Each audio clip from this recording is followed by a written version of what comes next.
y a Stephanie, que ahí está grabando. Ujú.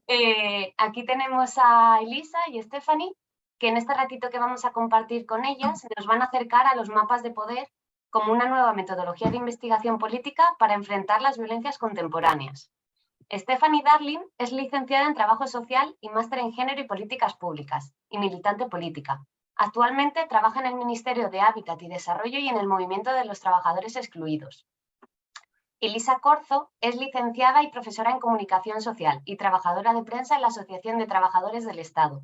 Ha integrado distintos proyectos de comunicación comunitaria. Ambas integran el equipo de investigación política, EDIPO, desde hace 6 años. Así que bueno, muchas gracias, Elisa y Stephanie. Y nada, tenemos muchas ganas de escucharos. Le paso la palabra a Hitor, que desde Movimiento por la Paz pues también va a presentar un poco el seminario. Muchas gracias, Alba. Bueno, muchas gracias tanto al Grupo Inter como al equipo Edipo por hacer posible esta sesión. Simplemente enmarcar que esta sesión en la que hoy vamos a poder escuchar esta manera y esta metodología que nos proponen desde las compañeras Elisa y Tefi, viene de la conexión que hemos tenido dentro de un marco de proyecto europeo Erasmus+, en la cual lo que se pretende es hacer unos intercambios de jóvenes que están interesados en ver cómo poder buscar otra incidencia política y conociendo ambas realidades, ¿no? Tanto de América Latina como de Europa. Entonces, bueno, creemos que es un gusto. Estamos en estos momentos, ellas están aquí en Madrid, hay compañeras y compañeros que están ahora mismo en Italia y en Buenos Aires y Colombia, que es otro de los países que está participando.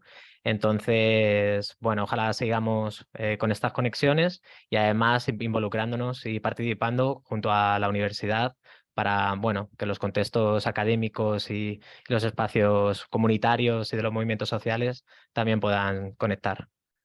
Y yo creo que nada más por nuestra parte, así que espero que nada, os dejo la palabra a Elisa, Tefi, y con ganas de escucharos.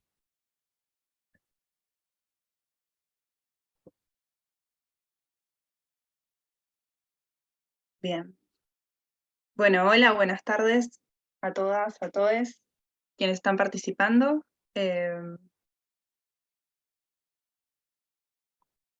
Buenas, ¿cómo están? Bueno, gracias más que nada por la oportunidad. Estamos muy contentas de ya estar participando acá.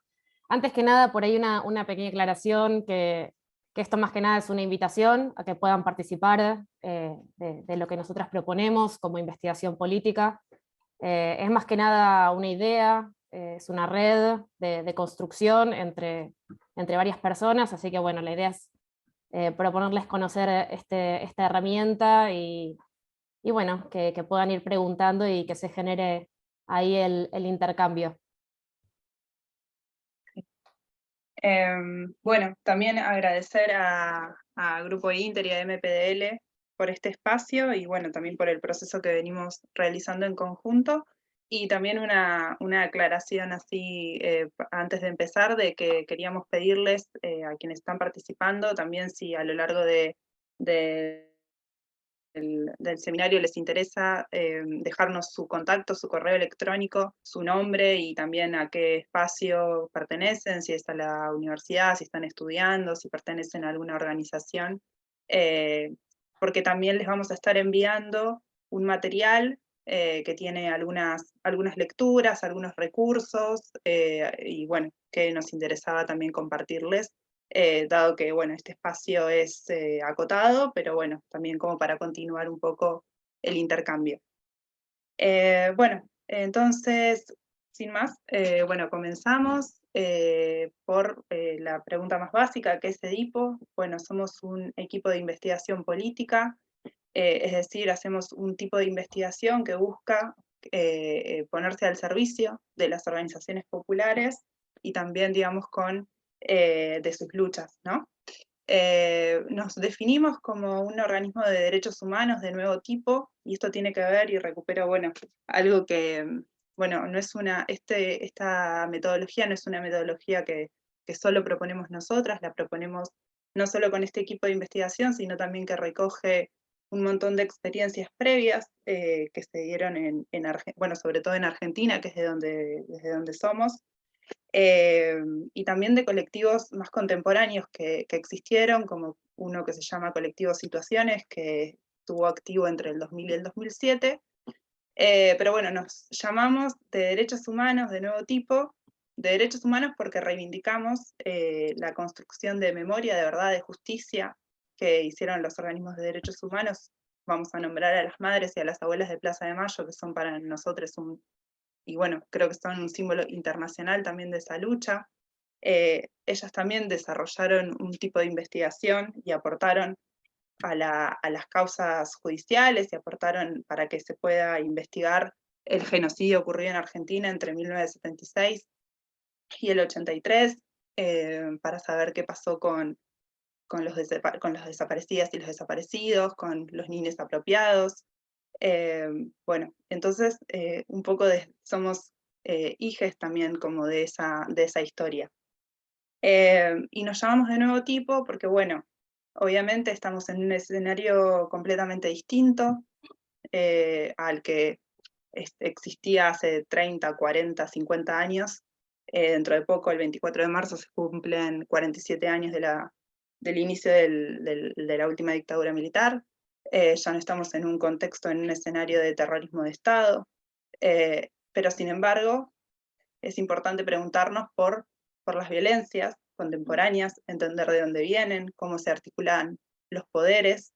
Entonces, en esa búsqueda es que nos organizamos y nos constituimos como equipo.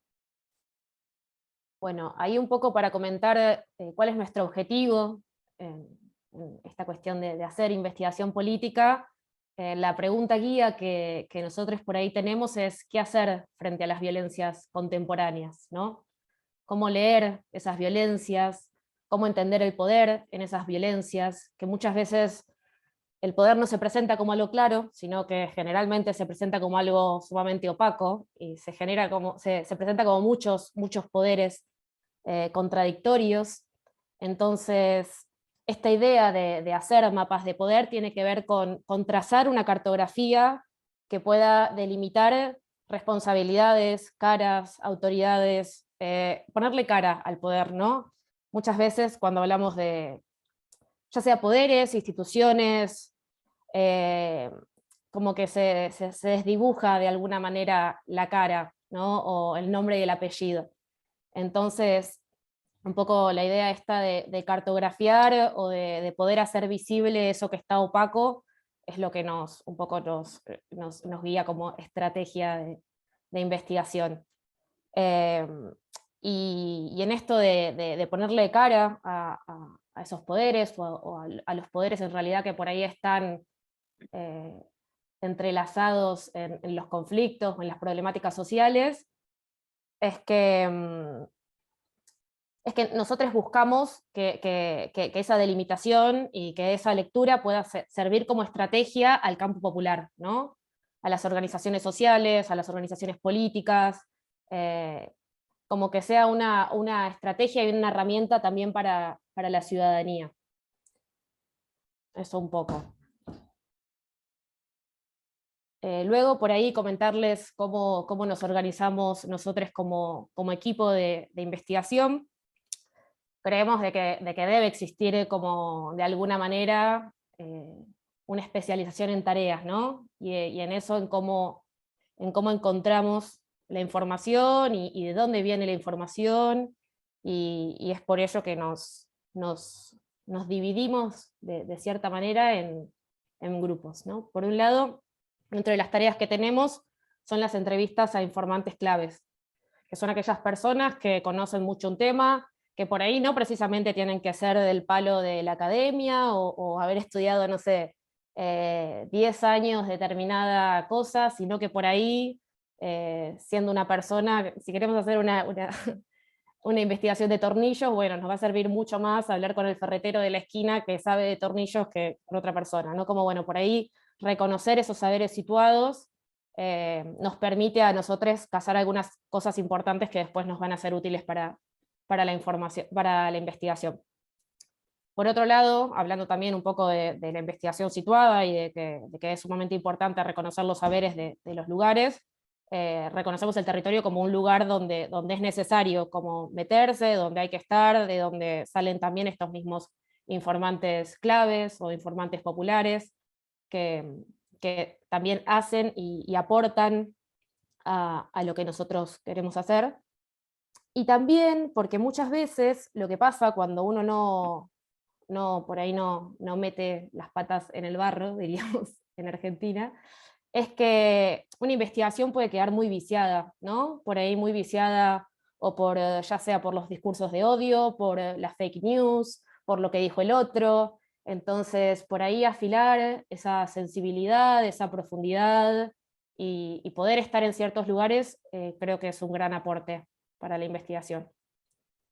Por otro lado, un saber bastante más específico, que ahí entran los abogados y las personas que, con estudios en derecho, es la información judicial, la capacidad también dentro de determinados conflictos de poder leer los fallos, de analizar los fallos, de tener en cuenta, bueno, las cuestiones más legales de por medio. Otro tema, otra subárea, sería la web, sería la búsqueda de datos en la web, que por ahí parece algo muy sencillo, como de decirlo, porque uno piensa que es googlear, pero por ahí es un poco más complejo y que es importante sistematizar, es importante buscar las notas, los artículos periodísticos, clasificar por fechas, volver a esos datos, ver qué salió en tal y tal momento, y de la mano con eso también van las bases de datos, ¿no? Nosotros usamos desde el equipo de investigación dos software, que son el Kibana, que sería la posibilidad de meter como todos los datos, el cúmulo de datos que tenemos de determinado tema en una base, y para buscar luego, dentro de esa base grande de datos, utilizamos el Elasticsearch. Entonces eso nos habilita por ahí bueno, a través de indexaciones y tal, como buscar los datos más fáciles sobre un determinado tema, ¿no? Bueno, y son dos, bueno, después pasaremos también los datos de cómo se llaman los software, y que bueno, son de código abierto y se pueden usar de forma sencilla. Bien, bueno, estos son universos de información que entendemos que es importante especializarnos y conocer cada uno, pero algo que es importante es que nadie es experto o nadie debe ser experto o especialista en, por ejemplo, en información judicial o necesariamente abogado. Por ejemplo, por supuesto que son personas que digamos que tienen una formación que es súper útil para contribuir a, bueno, conocer y poder desentramar la información judicial, pero digo, desde el equipo de investigación política entendemos que cualquier persona puede especializarse en alguna de estas áreas y que además es necesario que lo hagamos como horizonte político, digamos que nos especialicemos en todos estos universos de información, porque justamente, bueno, y que también podamos hacer digamos, que estos no sean datos dispersos, información dispersa, sino que podamos justamente la propuesta de formular preguntas políticas, ¿no? A partir de esto, poder, bueno, ¿qué pasa con esto? ¿Cuáles son las relaciones que hay entre, no sé, si tenemos data de actores, cuáles son sus relaciones? Bueno, en este contexto político, ¿cómo están jugando? Y bueno, y algo como muy importante que quizá no lo mencionamos antes, pero que tiene que ver con la idea que tenemos sobre, o que venimos construyendo en torno a cómo pensar a los poderes, que es esto de la opacidad, pero que también tiene que ver con recuperar algo que era como más dado, que estaba más dado en décadas anteriores, por lo menos en Argentina, que era una idea de enemistad política también, no enemistad, digamos, una enemistad dada, sino una enemistad en un escenario político, en determinada estrategia, en determinado momento, situada, en la cual no solamente hay adversarios, sino que también, hay un poder que necesitamos desentramar y que necesitamos conocer para poder también saber de dónde vienen las violencias y enfrentarlas. Bueno, y también, bueno, retomando un poco esto de los universos de información, creemos que es muy importante hablar justamente de la información porque creemos que en este momento histórico es un terreno de disputa central, la información. Es un momento, como decíamos antes, cómo nos diferenciamos de los organismos de derechos humanos y por qué nos llamamos de nuevo tipo. Bueno, también en este contexto es muy característica la disposición que hay de enormes bases de datos o de, digamos, una infinidad de datos que finalmente terminan apropiándoselos privados o empresas y demás. Entonces, nos parece muy importante, como es un terreno muy importante de disputa también, ver cómo podemos desde los sectores populares, desde abajo, construir estrategias para reapropiarnos de esas herramientas informáticas, de esa capacidad de poder relacionar toda esa gran cantidad de datos, de cómo procesarlos y de cómo a partir de esa gran cantidad de datos que están disponibles, pero que es muy difícil acceder o que hay que generar como esto, una capacidad para acceder, bueno, poder generar una inteligencia o generar sentido, digamos, a partir también de esto. Exacto. Y otra cosita más, ahí como característico de la investigación política, es que se diferencia un poco con lo académico por el hecho de que sea un dispositivo más colectivo, digamos, ¿no? De que, bueno, sabemos que funcionamos como nodos en una misma red, sabemos qué tal hace tal tarea, y qué está haciendo cada cual, y que eso, en fin y al cabo, elabora un trabajo en conjunto, y que no es la especialización particular en determinado tema por siempre, sino que por ahí respondemos un poco a la demanda de la coyuntura. Bueno, eso un poco. Seguimos. Bien. Bien, entonces, bueno, como decía Alba en la presentación, nuestra propuesta es construir mapas de poder o mapas políticos y, bueno, que estos creemos que tiene que ser una construcción que se dé colectivamente, de forma situada en un territorio, y para ello proponemos también dos tipos de mapas de poder, que es un poco redundante, pero bueno, es así, son como dos tipos de, digamos, de ejercicio de construir de mapas de poder. Uno son los análisis de caso, el análisis de caso en el cual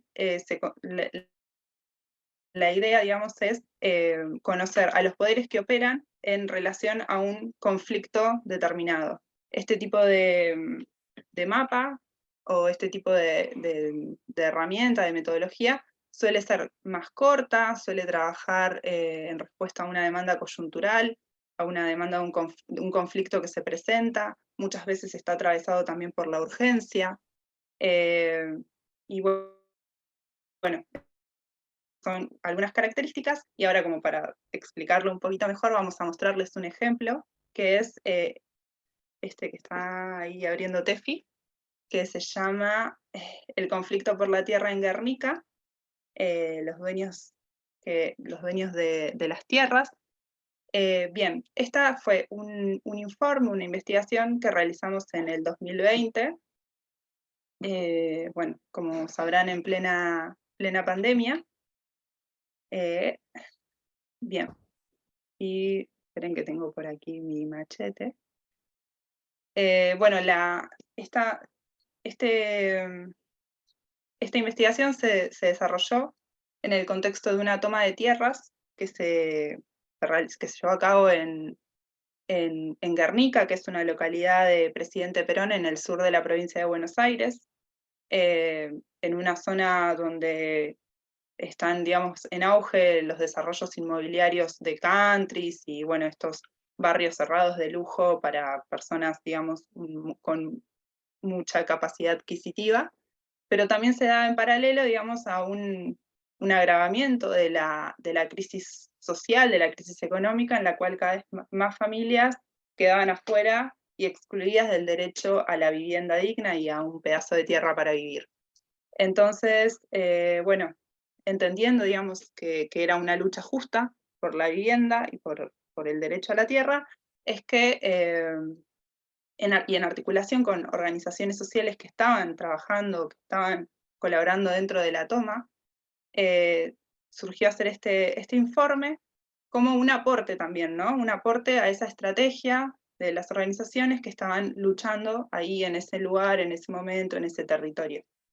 Entonces, bueno, el informe se propuso hacer un mapeo, primero del territorio, que es como lo que veían ahí hace un ratito, que se veía el mapa, que eso era, bueno, el mapa de la toma, conocer un poco los límites, qué abarcaba, cuáles eran los barrios, y también conocer, bueno, quiénes eran quienes estaban reclamando esas tierras, ¿no? Quiénes eran los dueños que estaban denunciando por usurpación a esas personas que estaban en la toma. También se hizo un mapeo político, un mapeo de quiénes eran los actores judiciales y los actores políticos que estaban involucrados en el conflicto. Por ejemplo, cuál era el perfil de la intendenta, de presidente Perón, que en ese momento tuvo un rol, digamos, como de estigmatizar, de decir que eran delincuentes, grupos armados, como, bueno, que estaban involucrados en la toma. También judiciales, bueno, había un fiscal muy particular, que también hicimos un pequeño perfil del fiscal, como porque era información que era importante a la hora de, bueno, de negociar, de planear una estrategia, ver, bueno, quiénes estaban del otro lado, digamos. Nosotros estamos peleando por que no nos desalojen, por ver cómo se resuelve este conflicto. Bueno, quiénes son las personas que están diciendo este grupo que tomó las tierras son delincuentes, hay que sacarlos porque están usurpando. Bueno, les doy algunos datos porque, bueno, por supuesto este informe luego se los vamos a mandar por mail con todo el resto de los documentos que vamos a compartir, pero les paso algunos datitos como para a ver si más o menos se tienen una idea. Bueno, esto eran, el terreno que estaba en disputa eran 100 hectáreas, eran 2000 familias aproximadamente sin techo que estaban en la toma. Aparecieron 3 supuestos propietarios que iniciaron, a partir de una denuncia se inicia luego una causa judicial. Aparece en esta investigación de quiénes son los actores, quiénes son los dueños de la tierra, descubrimos que, bueno, uno de los actores, que era una sociedad que era la que estaba construyendo un country muy grande, tenía una deuda muy grande con el fisco, no le pagaba a sus trabajadores las cargas sociales, por ejemplo. Y después también otros datos que por ahí aportan para entender un poco el contexto. $30.000, que es un montón, es el costo de un lote más barato en las urbanizaciones de esa zona, y solo en la provincia de Buenos Aires, que es la provincia donde ocurre esta toma, hay 1.240.000 familias con problemas de vivienda, según datos de ese año, ¿no?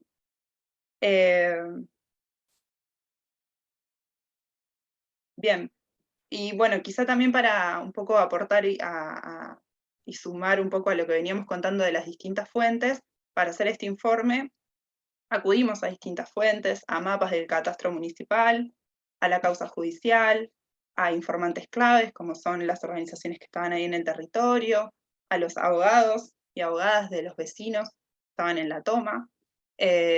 Bueno, y a partir de esto se fue construyendo también el informe. Bueno, finalmente esta toma empezó en julio del 2020 y en octubre finalmente se desalojó, pero bueno, el informe fue presentado antes al gobierno de la provincia de Buenos Aires, también se lo llevó a las asambleas que funcionaban en la toma, y bueno, tuvo mucha repercusión, fue leído. Se intentó, digamos, como que sea un aporte para que haya una solución más democrática a ese conflicto. Bueno, finalmente no resultó, pero bueno, esto es un poco también contarles un poco cómo fue también ese trabajo. Bueno, ahí lo que está mostrando Tefi es, aparte de este informe sobre los dueños de la tierra, hicimos un informe con una lectura que se llamó Una lectura feminista de un censo, se hizo un censo poblacional en la toma, y este y este informe se hizo con el objetivo de que también haya una perspectiva de género a la solución que se le diera al conflicto, que se tuviera en cuenta que en la toma, además de mujeres, habían personas lesbianas, travestis, transexuales, personas gays, y que nada, que era importante considerar cuál era su situación. La mayoría de las personas que estaban en la toma eran desempleadas, tenían niños a cargo, muchos de los niños tenían una discapacidad, muchas de esas personas eran migrantes. Bueno, y todas estas cuestiones nos parecía importante visibilizarlas para que también se tengan en cuenta como violencias que se sumaban y que también se hilaban a las otras violencias económicas que atravesaban esas personas.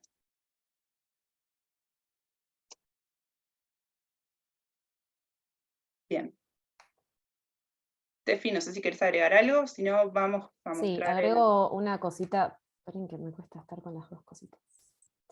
Agrego una cosita pequeña que lo importante para mí, lo más grosso, lo más importante al momento de hacer este informe, era la estrategia que nos planteábamos, ¿no? De que a partir de juntar información y entender la información como un poder que les pueda llegar a servir a las personas que están ahí en la toma y a las organizaciones que estaban negociando en ese momento con el gobierno, nada, que fue bastante importante cuando fuimos y cuando vimos de que se había leído y que había circulado mucho la información, es decir, que hubo como un resultado fáctico de que personas les llegó y que les sirvió, y por otro lado también que, bueno, después nos enteramos de que también le había llegado al gobernador de la provincia de Buenos Aires. Nada, me parece que fue muy acertado poder hacerlo en ese momento cuando estaba todo tan candente y cuando se estaban llevando a cabo las negociaciones, para visibilizar, porque lastimosamente el desalojo ocurrió igual. Pero bueno, fue potente poder estar interviniendo de esa manera y que haya habido este precedente.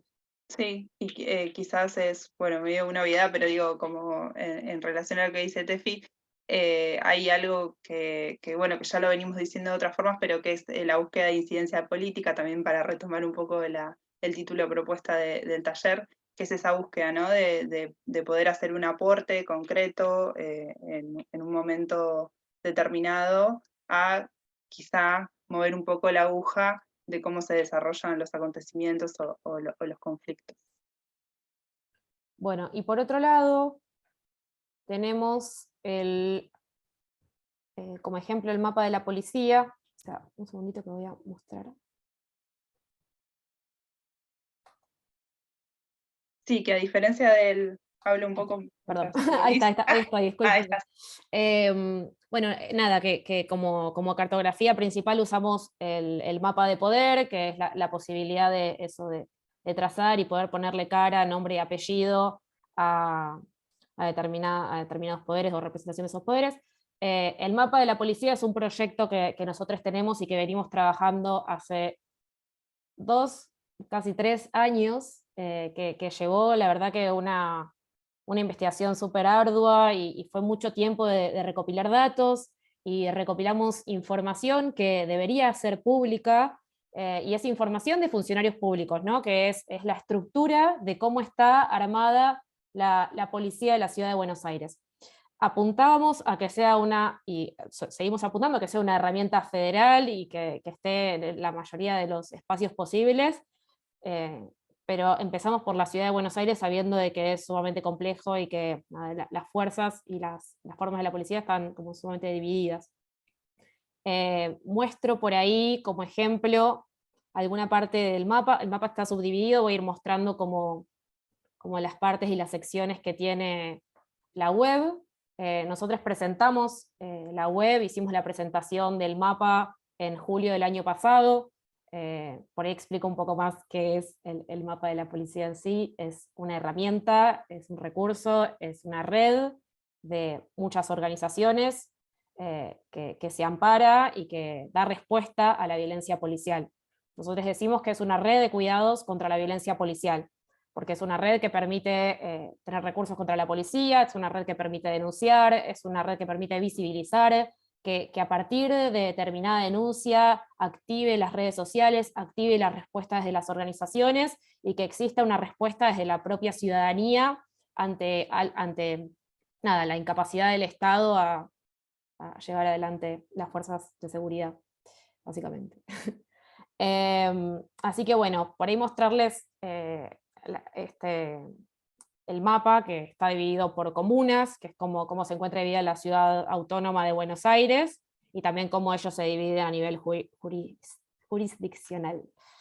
Bueno, acá les muestro, por ejemplo, agarré la comuna 4, acá están divididas las comunas, la comisaría comunal, la comisaría vecinal, las alcaldías, y ahí cómo se divide cada una de las comunas por barrios. Por ejemplo, abrimos la comisaría vecinal A. Entonces acá tenemos 4. los datos. Uy, justo está no entré nada. Bueno, fallamos.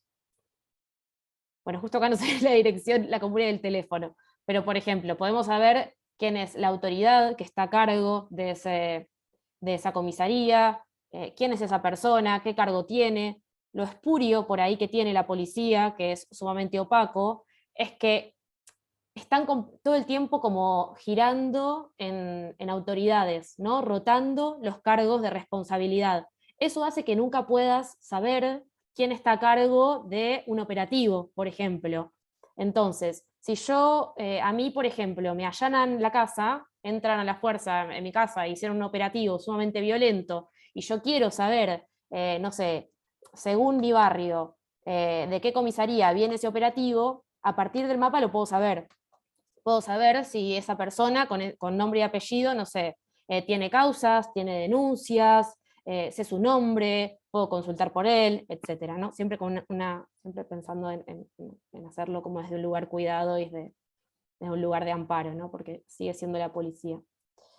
Entonces, pero bueno, son cuestiones que se pueden denunciar, ¿no? Y eso es importante para nosotros, porque es la posibilidad de tener cierto control sobre las fuerzas, ¿no? Y un control que es ciudadano y que viene desde eso, un poco desde el pueblo, digamos. Entonces, el mapa se divide en la parte del mapa, propiamente dicho, después está la parte de denuncias. Vale aclarar por ahí de que las denuncias no son un canal formal, sino que esta denuncia es una denuncia que después va al mapa y tiene una respuesta, ¿no? Por un lado, hay un grupo de abogados que se contacta con la persona que estuvo en esta situación de violencia, y por el otro lado también puede elegir esta persona, además de tener como la asesoría legal por parte del equipo del mapa, visibilizar, ¿no? Entonces, a partir de las redes del mapa, se va a visibilizar el hecho de violencia. Se puede circular un video, se puede, no sé, circular un testimonio, etc. Luego compartimos por ahí la caja de herramientas que decimos a los recursos, que son las recomendaciones que nosotros damos para poder enfrentar o prevenir violencia policial, ¿no? Bueno, ¿qué hacer ante las detenciones? ¿Qué hacer en el caso de una represión policial?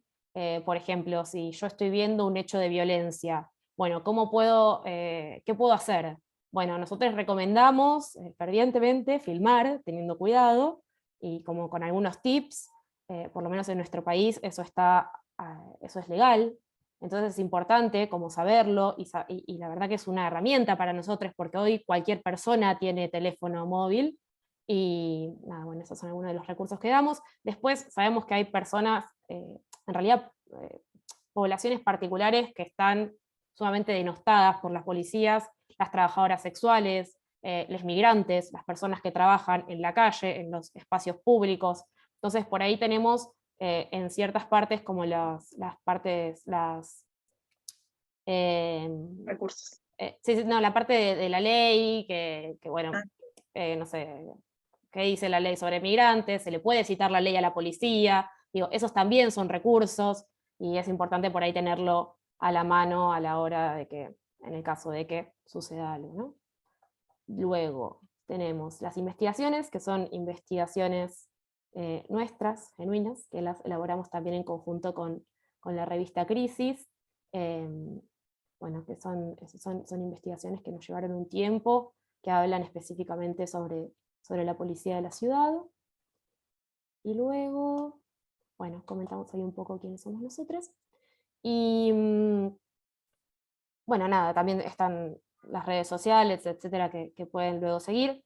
Ahí tenemos quienes fueron por ahí les diseñadores del mapa de la policía, o quienes estuvimos desde un principio más tironeando para que esto suceda, que bueno, es la revista Crisis, la legisladora porteña Ofelia Fernández, nosotros como equipo de investigación política, el Movimiento de Trabajadores Excluidos, el CELS, que es otro organismo de derechos humanos, ACBI, y El Grito del Sur, que es otro medio de comunicación. Bueno, ahí la breve presentación del mapa. Sí, solo agregar que bueno, la cuestión de la comunicación en el caso del mapa es muy importante en esto que hablábamos de la investigación política y la importancia de lo colectivo y de hacerlo colectivamente. Y también es importante, es una herramienta, pero sí es una herramienta que si no es apropiada por las personas que sufren la violencia policial, no tiene demasiado sentido. Entonces, hay una estrategia muy fuerte de redes, ¿no? Pero también hay una estrategia que nos damos de ir a los lugares donde están las personas que más son perseguidas por la policía, a los barrios populares, a las asambleas de personas de vendedores ambulantes y tal, y hacemos presentaciones del mapa. También la idea es poder hacer talleres para desnaturalizar la violencia policial, porque también hay una cuestión de que el primer paso para poder registrar o visibilizar un hecho de violencia policial es desnaturalizar, que decir, no, bueno, esto no está bueno que pase, yo no sé, no tengo por qué sufrir esto que estoy sufriendo, no tienen por qué pegarme, no tienen por qué sacarme mi mercadería. Bueno, así que también eso es como la cuestión de la comunicación y de podemos decir, de la formación, ¿no? También como de llevar esta herramienta y generar un intercambio también es clave. Exacto, porque eso mismo que dice él, y que la naturalización de la violencia nada, está muy, muy arraigado, ¿no? Que la policía puede hacer lo que quiere con un pibe de barrio, que puede hacer lo que quiere en la calle, que puede pedirle el documento a cualquiera, que puede detener a alguien porque sí. Es como si bueno, para mí me parece, no, para nosotros que por ahí lo discutimos mucho, el miedo es algo que está muy vigente. Entonces, bueno, ¿cómo podemos enfrentar ese miedo? Bueno, hacerlo a través de un grupo de organizaciones, hacerlo a través de el periodismo, hacerlo a partir de un organismo de derechos humanos, como que no por miedo dejar de alguna manera denunciar estas situaciones de violencia tan crudas, ¿no? Porque bueno, la violencia de la policía, la verdad que en todos lados es bastante terrible, pero bueno, tal vez en nuestro país, no sé, son muchas las muertes por gatillo fácil, por disparos, etc. Y es sumamente importante empezar a armar estrategias para ir desnaturalizándolo y bueno, de a poco ir desarmando algunas cuestiones.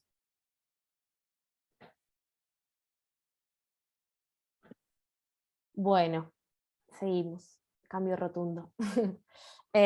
Por ahí, para seguir hablando de la investigación política, comentarles algunos de nuestros afluentes o referentes, invitarles también a leerles, creo que eso es lo más interesante que podemos hacer más que citarlos, pero bueno, por ahí hablar un poco de Rita Segato y de Rodolfo Walsh como referentes que tenemos de la investigación política. Bueno, Rita es una antropóloga, feminista, argentina. Estuvo acá en el encuentro ahora hace poquito internacional feminista, así que capaz que algunos la deben conocer. Y ella hace algo muy interesante, bueno, más que nada, bueno, su visión súper decolonial y feminista, y bueno, toda su teoría de género que aportó muchísimo, pero también creo que hay un concepto que ella trae que está interesante, que es construir una investigación o una antropología por demanda, ¿no? Como la necesidad que de alguna manera eso se vuelque a lo real, ¿no? Como que no quede solamente en la teoría, pasar de la esfera de la teoría a lo práctico. Bueno, y la cita de ella que nosotras trajimos acá es que la necesidad de pensar la investigación como una caja de herramientas para responder a a cuestiones de quienes la solicitan, ¿no? Y es un poco nuestra idea de que pueda responder a las organizaciones sociales que muchas veces por la demanda cotidiana, porque bueno, ya sabemos por ahí, o quienes son militantes o quienes están sumergidos en cuestiones sociales, y están dentro de una organización que la coyuntura desborda, y que siempre está pasando algo, y que siempre hay algo en qué pensar, y que siempre como la energía está, es poca para sumar cosas, ¿no? Entonces, nada, darle lugar a poder pensar las problemáticas y no solamente atenderlas es algo que nos proponemos.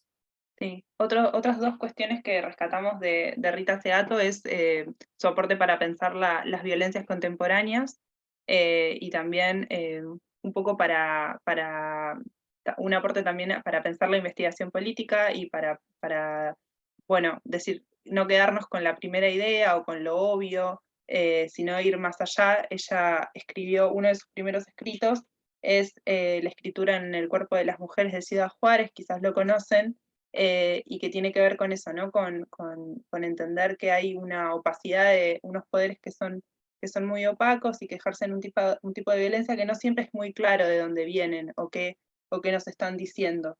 Y bueno, entonces ella hace una propuesta ahí que después la va a continuar desarrollando en sus diversos libros, y que tiene que ver con esto, con la expresividad de las violencias, y que detrás de algunos hechos particulares están expresadas estructuras de poder patriarcales, coloniales, y que están diciendo, yo ejerzo la violencia porque puedo y porque soy quien tengo el poder.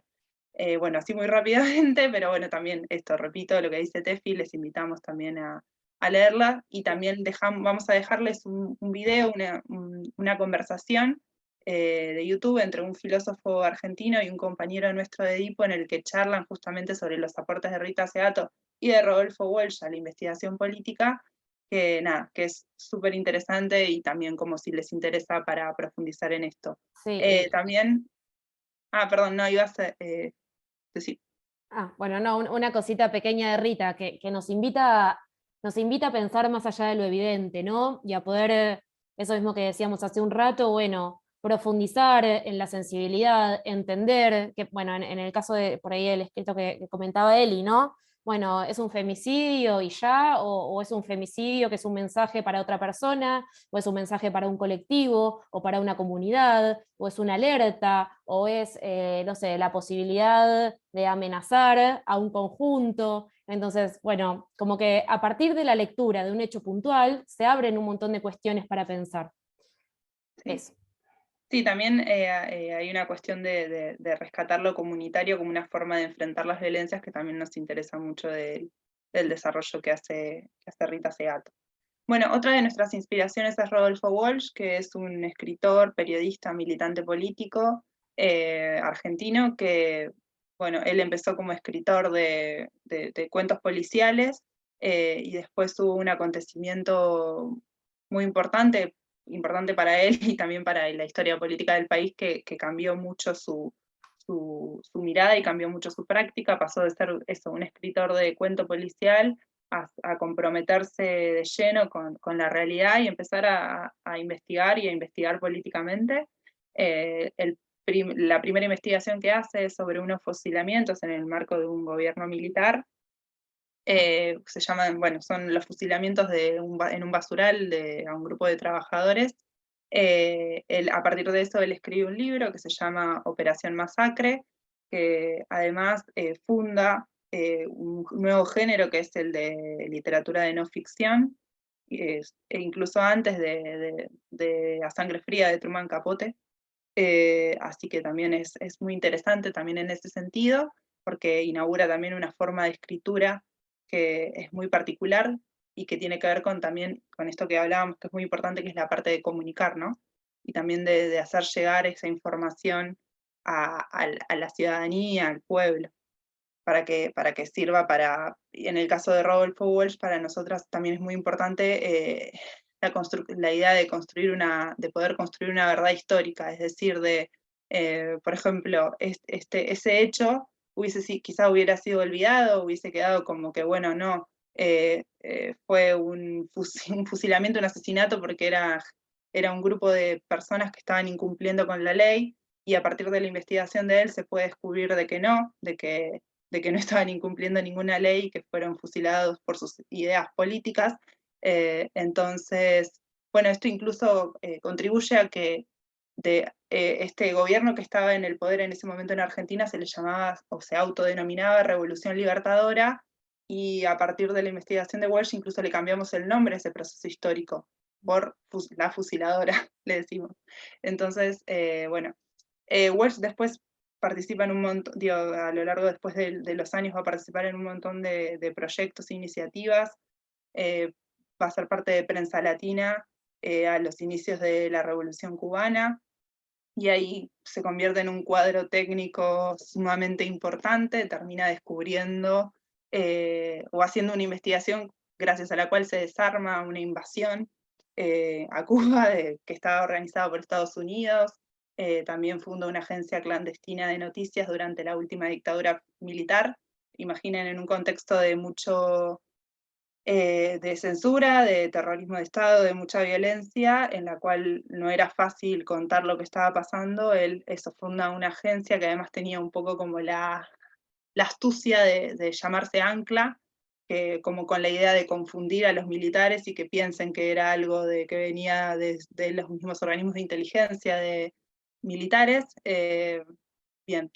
Bueno, Rodolfo Walsh, termina siendo un militante político, luego también participa de una organización guerrillera en Argentina, que era una de las más importantes, o la más importante, que es Montoneros, y fundan un diario. Él es parte de un diario que se llama Noticias, que también es muy innovador porque busca tener un lenguaje más popular, pero sin por eso dejar de aportar al debate político.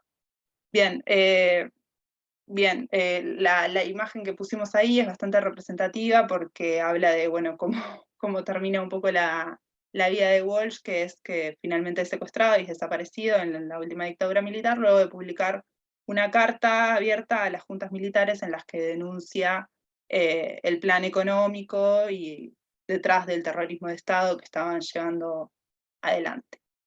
La frase dice, el pueblo aprendió que estaba solo. El pueblo aprendió que estaba solo y que debía pelear por sí mismo, y que de su propia entraña sacaría los medios, el silencio, la astucia y la fuerza. Que nos pareció muy bonita y muy acertada.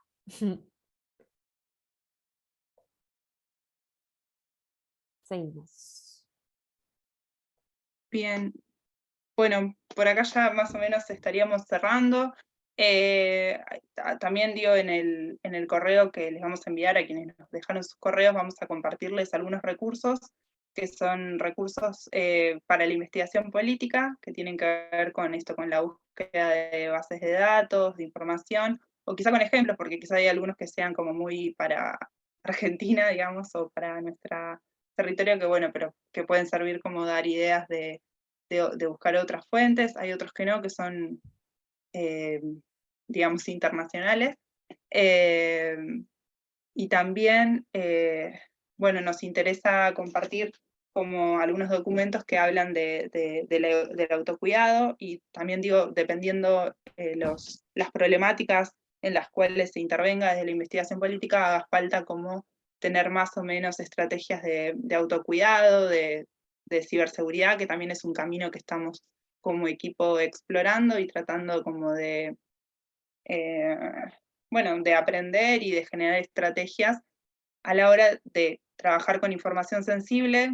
Por ejemplo, esto, como les mostrábamos en el mapa de la policía, hay personas que registran hechos de violencia policial, hay una cuestión de miedo en el medio, entonces es información sensible, que es importante que tengamos una estrategia de cuidado de cómo manejar esa información, y también de cuidado propio, ¿no? Cuando, bueno, estamos quizá investigando cosas más sensibles, y bueno, en esos casos, por supuesto, hay que medir los riesgos, a veces no es necesario tomar tantas precauciones, a veces sí, a veces no están de más, y bueno, sí es lo mismo nada, podemos hacerlo, entonces utilizar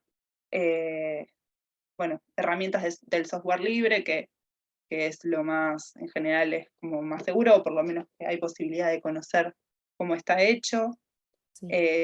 Hay algunas herramientas de mail que con un nivel un poco más de encriptación, también para trabajar con archivos en línea, para compartir materiales entre nosotros y demás, que también les vamos a compartir algunos de esos. Sí, exactamente. Y bueno, y dar lugar de vuelta al intercambio, a las preguntas, a las consultas.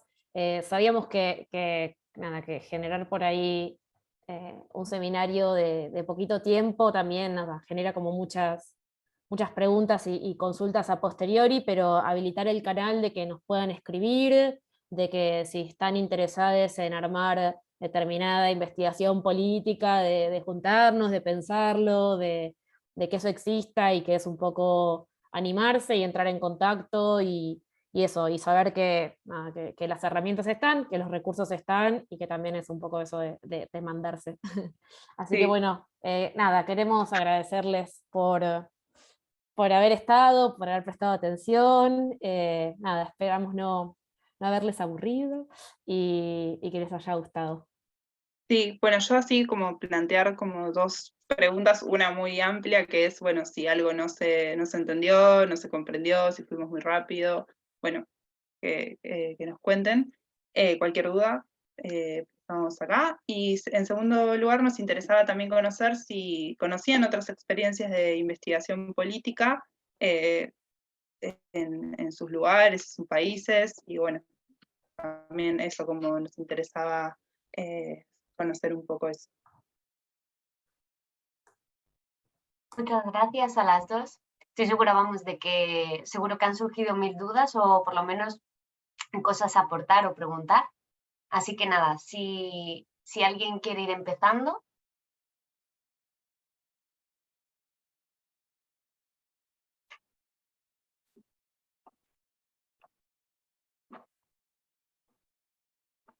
Nos habéis dejado sin palabras. No, y que si no también es eso, porque por ahí, no sé, son cosas o personales o lo que sea, bueno, lo pueden mandar por correo o si no se animan, eso. Tienen nuestro contacto, pero si no, anímense. Creo que Me animo. Irán, Sí, sí. Pero no sé si igual es mejor que, a ver, yo lo comento, si no, pues ya lo hablamos en privado, ¿no? Okay. Quería saber si habéis trabajado en algún caso que haya sido un poco mediático, que haya tenido mucha visibilidad, con lo cual hayáis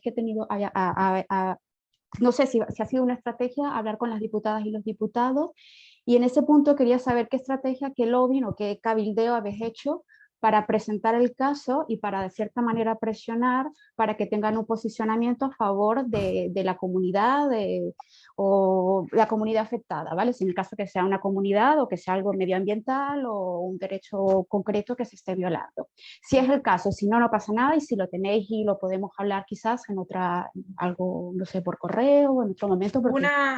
Yo no, justo se cortó o a mí se me pasó algo en internet que no escuché al principio. No sé si te referías a un informe en particular o... En general, si habéis tenido algún caso en el que hayáis tenido que establecer una estrategia con las diputadas y algunos diputados y saber cuál ha sido esa estrategia de cabildeo o de lobby, ¿vale? Bueno, para conseguir que tomen un posicionamiento, que hablen a favor de la comunidad a la que vosotras estáis defendiendo, ¿vale? Si es el caso, lo habéis tenido, ¿eh? No sé si no, pero bueno, quería saber. Tengo la mitad de la respuesta, porque... Vale. Vale, sin problema. Por ahí en el caso del mapa de la policía no fue un lobby específicamente por algo puntual, digo, en materia de una ley, por ejemplo, ¿no? O de un proyecto de ley. No salimos a buscar las adhesiones ni los votos, pero sí que esto fue importante y creo que por eso hasta el día de hoy el mapa existe y se sigue difundiendo, fue la posibilidad de invitar ministros, otros legisladores, gente que está en la Cámara, que decide y que debate nuestras políticas y leyes. Entonces, yo creo que eso fue una estrategia. Comprometer en que la violencia institucional era una problemática que estaba sucediendo y que y que merecía un compromiso por parte de la sociedad y por parte de la política, digamos. Ya. Entonces, por ese lado, sí.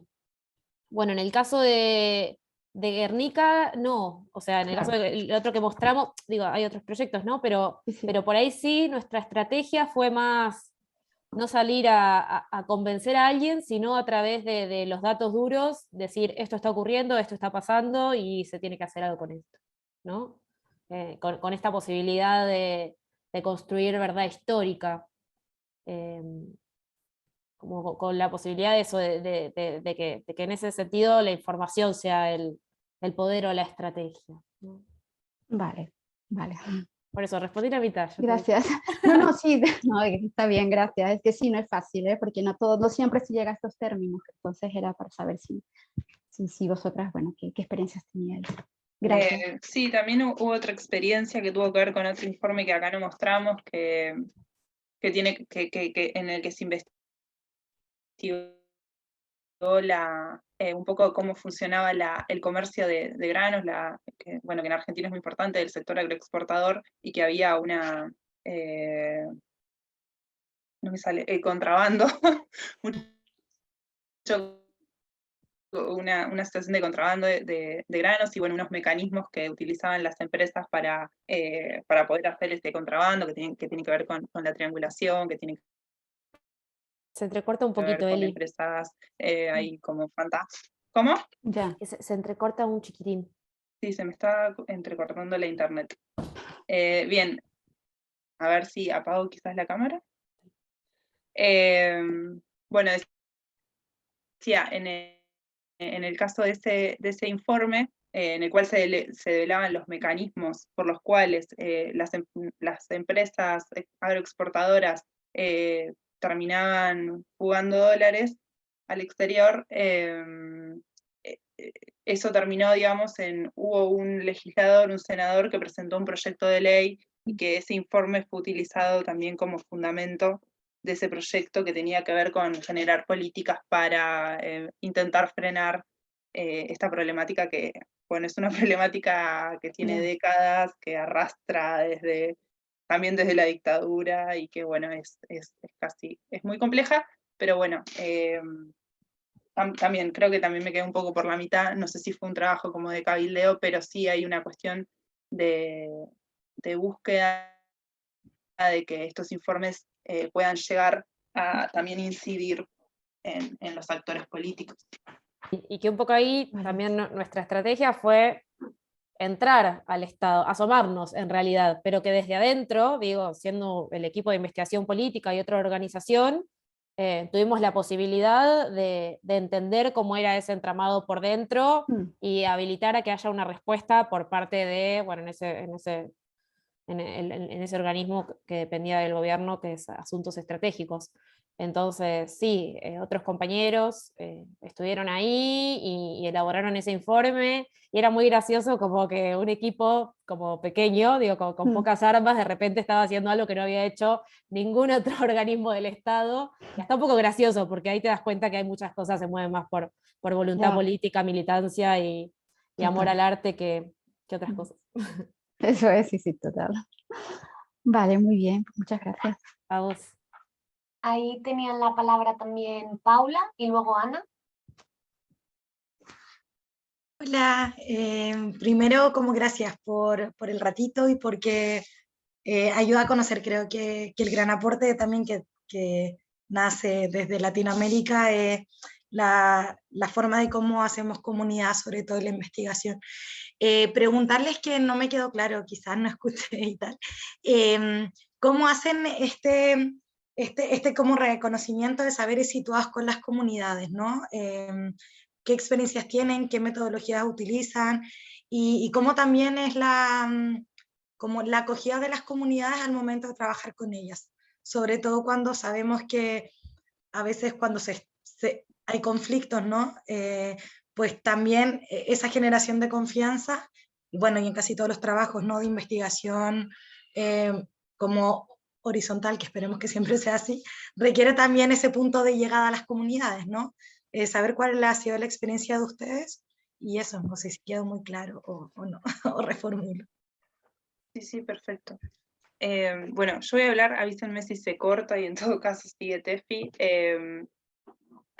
Bueno, la cuestión de la articulación con las comunidades o con también las organizaciones. ¿Se corta? Escuché ahí hablar a Tefi. Bueno, es un punto central. Nosotros trabajamos, que no sé si eso quedó claro, por proyectos, es decir, o por investigaciones.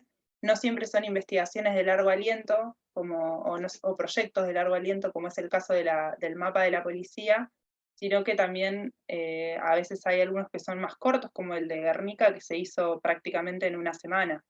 Entonces, en primer lugar, ya hay un vínculo previo con las organizaciones sociales, porque digo, nosotros somos parte también de esas organizaciones, muchos han militado en esas organizaciones, como, bueno, hay como también un vínculo que se va como cultivando. Y entonces eso es como un diálogo permanente. Primero digo, en el inicio de cualquier investigación, es el poder acudir a informantes claves o a quienes están en los territorios y conocen de cerca las problemáticas, es como el primer paso, casi diría el primer paso. En el caso del mapa de la policía, una de las primeras cosas que hicimos en los primeros meses cuando empezamos con el proyecto fue tener entrevistas bueno, en ese momento mucho era virtual, porque además estábamos en la pandemia cuando empezamos, primero preguntando qué les parecía la herramienta, si les parecía que iba a ser útil, y también empezar a construirlas con ellos, entonces nos marcaban qué cosas eran importantes. Bueno, nos marcaban muchísimo la cuestión del cuidado, ¿no? Por ejemplo. Y también nos empezaban a dar información como de, bueno, en el caso del mapa de la policía, por ejemplo, también es importante el aporte que hacen para ir construyendo la información. Ahora eso no está, pero la idea es que a futuro poder tener una caracterización de las distintas comisarías, de las distintas autoridades, digo, si hay comisarios, policías que tienen antecedentes judiciales, denuncias por violencia de género, digo, esa es información que nosotros creemos que si son funcionarios públicos, es información que se tiene que saber y que podemos poder tenerla. Bueno, y en el caso de Guernica también fue como muy de ida y vuelta, muy de también ir a la toma directamente, de presentar, de llevar el informe, de conversar ahí. Bueno, no sé si respondió tu pregunta, pero por ahí. Genial, gracias.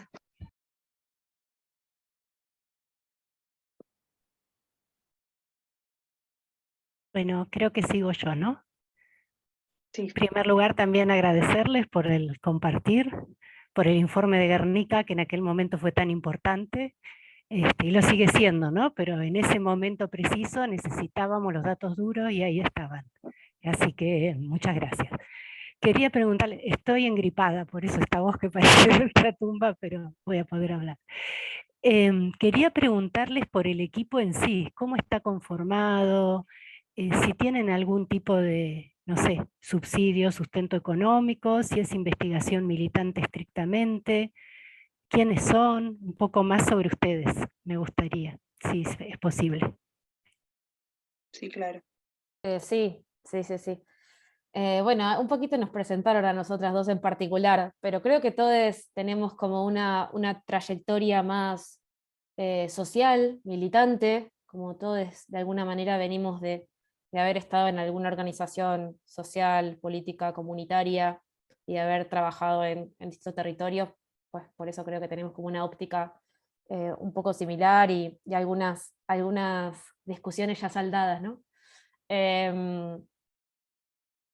Pero bueno, eso, por ahora somos la mayoría de Capital, hay algunos otros compañeros que están en otros proyectos que no están en Ciudad de Buenos Aires, estamos subdivididos también por cada uno de los proyectos, eso, más que nada todos venimos de estudios en sociales y es un trabajo, la verdad que siempre fue a pulmón militante, digo, como que esa fue no había un rédito económico ni una búsqueda de eso. Hoy en día sí estamos como yendo hacia un lugar de tener como alguna estructura, pero para poder sostener y mantener la cantidad de proyectos que tenemos.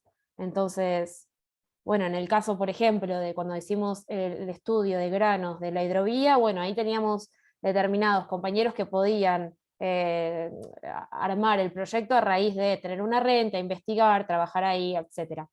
En el caso del mapa de la policía, lo mismo. Bueno, tuvimos la posibilidad de que lo banquen determinadas personalidades públicas, bueno, tuvimos la posibilidad de que eso también nos sirva para levantar la página, para armar el software, para pagarle a un diseñador, etc. Pero sí estamos como en esta búsqueda hoy en día de ampliar nuestros horizontes. Más que nada, eso, por el hecho de poder sostener todo lo que hicimos y para que esos proyectos también puedan seguir como o creciendo o absorbiendo voluntades, ¿no? Es un poco. Sí, en general somos un grupo bastante chico, quienes estamos como de forma como más permanente, que somos un núcleo, estamos con Tefi, estamos con otros 3 compañeros que están por ahí, la mayoría en Buenos Aires, pero bueno, también en cada investigación se suman también personas, compañeros, aliados. Por ejemplo, en el caso de Guernica se sumaron varios compañeros de La Plata, que era un nodo de Edipo que ahora está un poco deprimido, caído, pero eso, también como que se van sumando gente también a los distintos proyectos, como que eso, hay como bastante gente que quizá no está permanentemente dentro de Edipo, pero sí que se suma a distintas investigaciones. Gracias. Dale, Aitor, si quieres. Ok, gracias, Alba. Bueno, como sabéis, yo agradezco bastante esta conexión y cuando nos traéis esta propuesta de metodología de investigación militante. Yo creo que es como interesante que en estos espacios académicos, en donde al final a mí me hace replantear la utilidad de las investigaciones, ¿no? que desarrollamos, tanto en el ámbito pues esto académico, incluso en organizaciones sociales.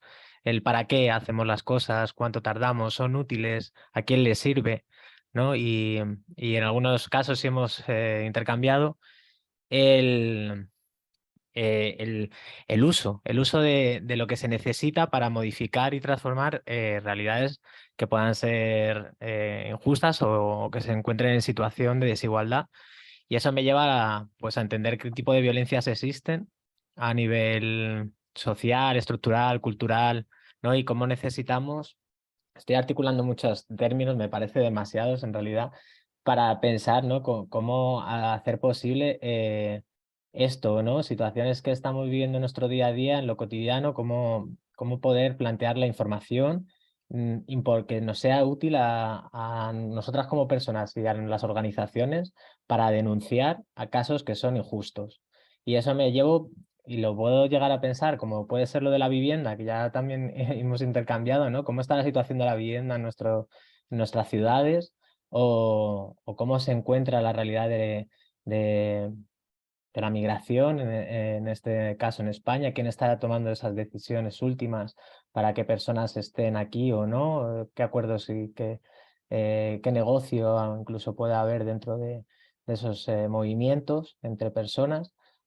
Entonces, bueno, yo más que repreguntarme, bueno, es agradeceros, porque al final esto a mí me hace pensar, y eso es lo necesario, ¿no? Como pensar un poco a ver qué podemos llevar a poner en práctica, a que algo sea útil para la gente, para nosotras, por ejemplo, como Movimiento por la Paz, y prevenir esas violencias o utilizar esa información para denunciar a quienes las ejercen.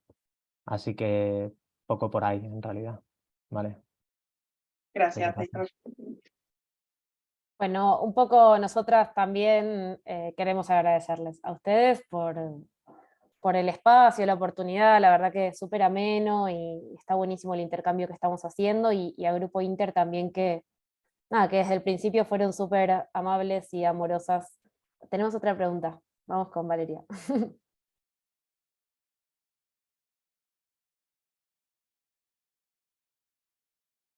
Estás en silencio.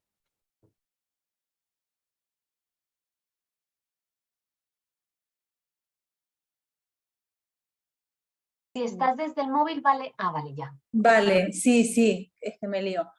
Bueno, agradecerles muchísimo a las dos, ha estado súper claro, me gustó y para mí es una cercanía todo el tema concretamente, que hayan hablado de Guernica y agradecerles también todos los referentes, desde el colectivo Situaciones, Revista Crisis y demás, que algunas nos suena mucho y nos acerca. Yo quería preguntarles concretamente si tienen datos o si saben fehacientemente qué uso tiene esa plataforma, la página web, entiendo, ¿no? No sé si lo han comentado ya y se me perdió. Y si esos mapeos son colectivos o los han ido haciendo vosotras con toda esta investigación que nos estaban contando. Eso. Gracias, chicas. No, no hay de qué. Valeria, no entendí. La pregunta es de la página web del mapa de la policía. Sí, esta herramienta, sí, esa herramienta, si saben si realmente se está usando para aquellas personas que han pensado que les podía servir, ¿no? Sí, bien, de forma periódica se hacen informes, reportes sobre, bueno, que abordan distintas temáticas, en general temáticas que tienen que ver con la policía de la ciudad, más coyunturales, pero también se hace como una pequeña, bueno, ¿dónde estamos? ¿Cuántas personas están visitando la página? Bueno, por supuesto, y bien lanzamos la herramienta, además porque tuvo mucha visibilidad, y después también por otros hechos, por distintos hechos, tuvimos una denuncia que querían que lo cerremos. Tuvieron más visibilidad, y en esos momentos como de mayor visibilidad, por supuesto, entran más personas, hay más denuncias, y luego después hay momentos como de amesetamiento. Según el último registro, que fue hace muy poquito, desde el lanzamiento, que fue aproximadamente hace un año, ¿no? Sí, bueno, un año se va a cumplir en julio, se registraron 60.000 sesiones, 6.800 personas ingresaron al formulario de denuncias, se recibieron 201 denuncias a través del formulario, y hubo 68 hechos de violencia policial verificados.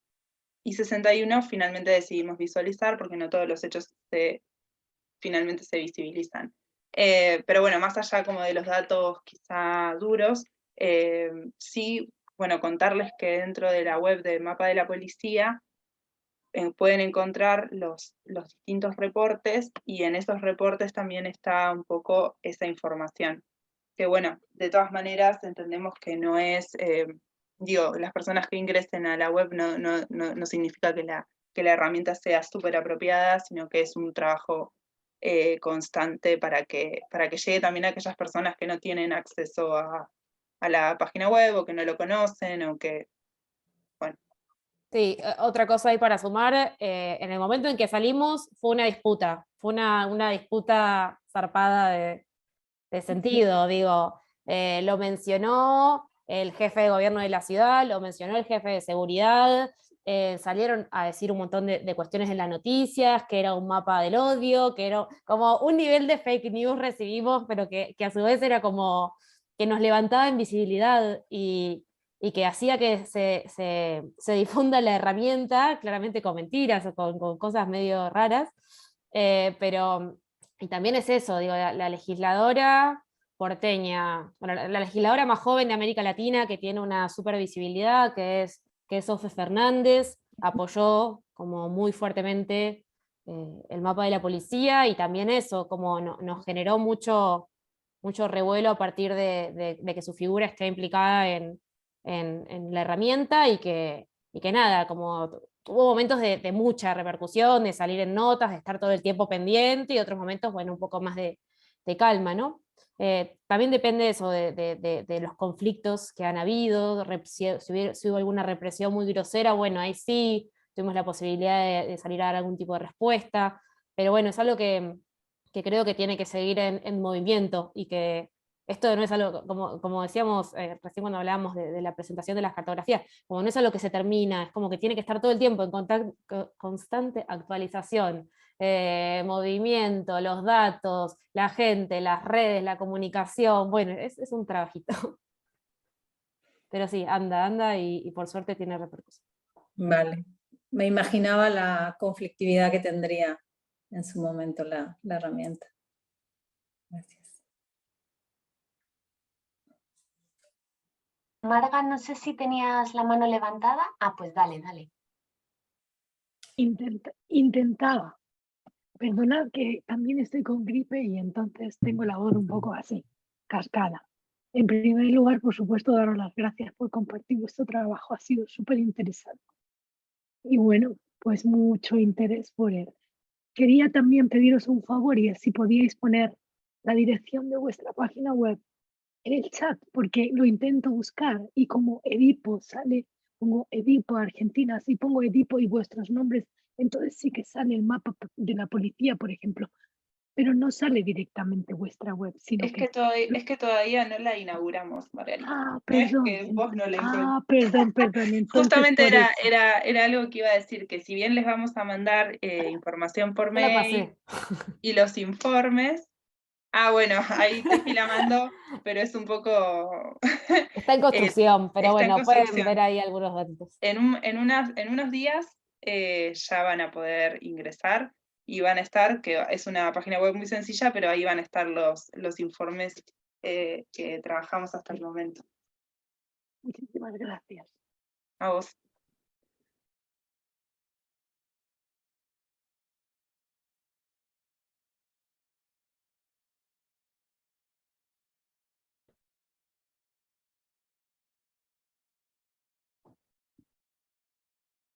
¿Alguna otra preguntilla?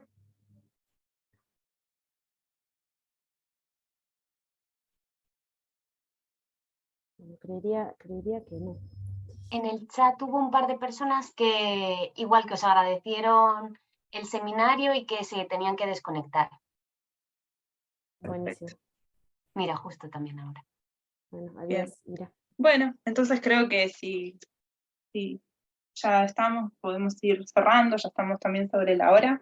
Pero bueno, muchas gracias a todas, a todos los que participaron, y bueno, estamos en contacto. Sí, les agradecemos mucho eso, la posibilidad, la oportunidad. Para nosotras es re lindo poder hacer esto, mostrar lo que hicimos también durante tanto tiempo, y que ustedes se copen y que les interese, nada, genera como algo muy, muy lindo de nuestra parte también. Así que gracias a ustedes por participar, por preguntar y todo, que, nada, está buenísimo. Así que bueno, que venga el intercambio y les mandaremos ahí lo prometido por correo. Bueno, pues muchas gracias principalmente a vosotras, porque lo que habéis contado nos ha encantado. Y vamos, yo creo que vamos a estar todo el mundo esperando con ansias lo que nos enviéis. Y también muchas gracias a todas las personas que os habéis conectado. Y bueno, pues nos vemos en el siguiente seminario, que os lo iremos mandando por redes sociales y por correo. Perfecto. Bueno, adiós. Un abrazo. Adiós. Gracias. Chao. Chao. Hasta luego. Chao.